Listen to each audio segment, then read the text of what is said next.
Well, let's take this on now. Joining us from Boston is Suraj Yengde, who's a senior fellow at the Harvard Kennedy School, and he's a scholar of India's caste system. Suraj, welcome to the programme.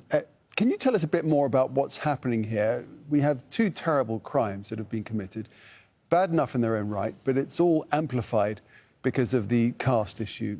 Can you give us a bit more context around this?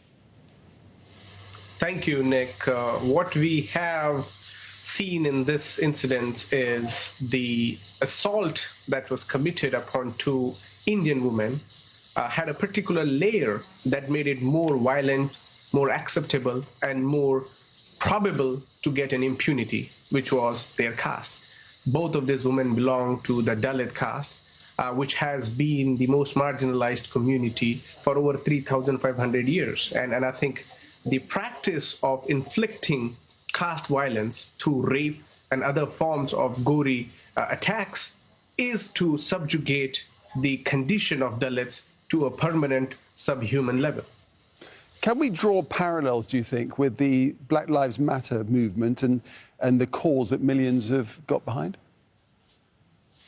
Oh, absolutely. I think in India, what we have is the layering of caste has completely been ignored or sidelined, even by the progressive circles, let alone the world media who thinks about liberal values, simply because the caste context brings so much insecurities. Many of the people who represent the cause of India to the international forums, and so forth, are themselves belonging to one of the what I call oppressor castes.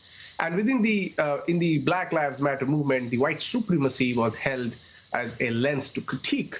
Whereas in India, the Brahminism, which continues to support the four men who raped this Dalit girl, were belonging to a caste called Rajputs, the Thakurs, and that is the same caste that the Chief Minister Adityanath belongs to of Uttar Pradesh. And what we see is a repeat of pattern where you think you can control and then you can exploit the body of a Dalit as you wish, because Dalits are still made the peasants and they are still living in a condition where they have to rely on the owners of their land or owners of the job. It's hard to see how this is acceptable in any context. Well, it isn't, is it? But the problem is that the caste system has been around for thousands of years. So how do you get to dilute it? How do you get to change things?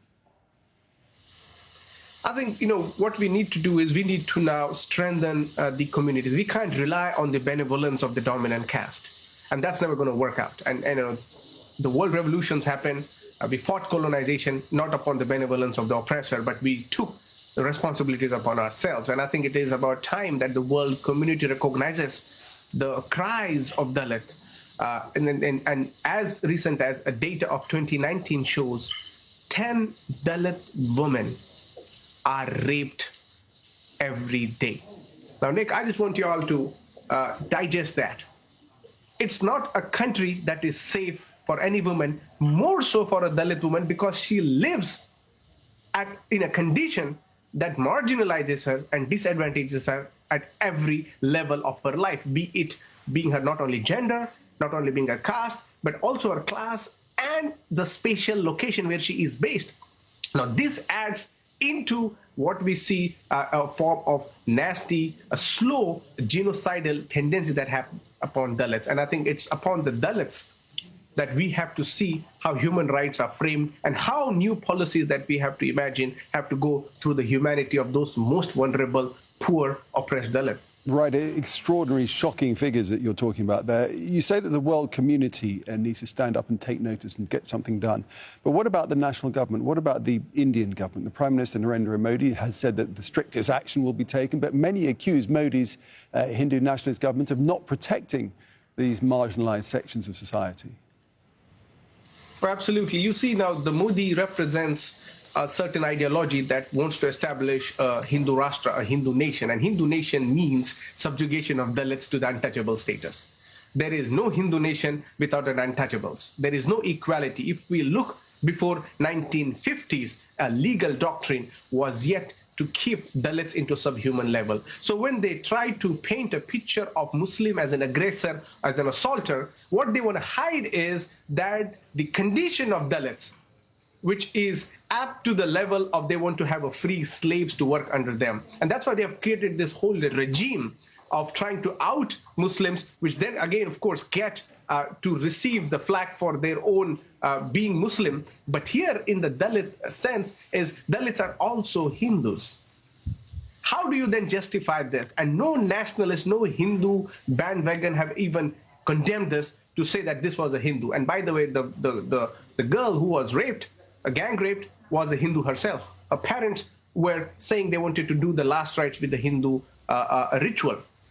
So the Modi, or even in this Yogi, the BJP has a very strict agenda. They have ensured that the Dalit dignity and Dalit rights have been curbed. And one of the first way was to make the discourse about what they did with Babri and the issue that has to do with the CANRC. But their intention is to change the constitution. And once you mend with the constitution, then you can easily subjugate the Dalit population. And I think that analysis needs a very clear-cut picturization. And that's why it was ironical that the president of India is a Dalit. Yet the atrocities that continue to be committed are also upon Dalits. Indeed. Well, it's a troubling, but clearly extremely important issue. Suraj Yegde, we do appreciate your expertise on this. Thanks very much for your time. Thank you.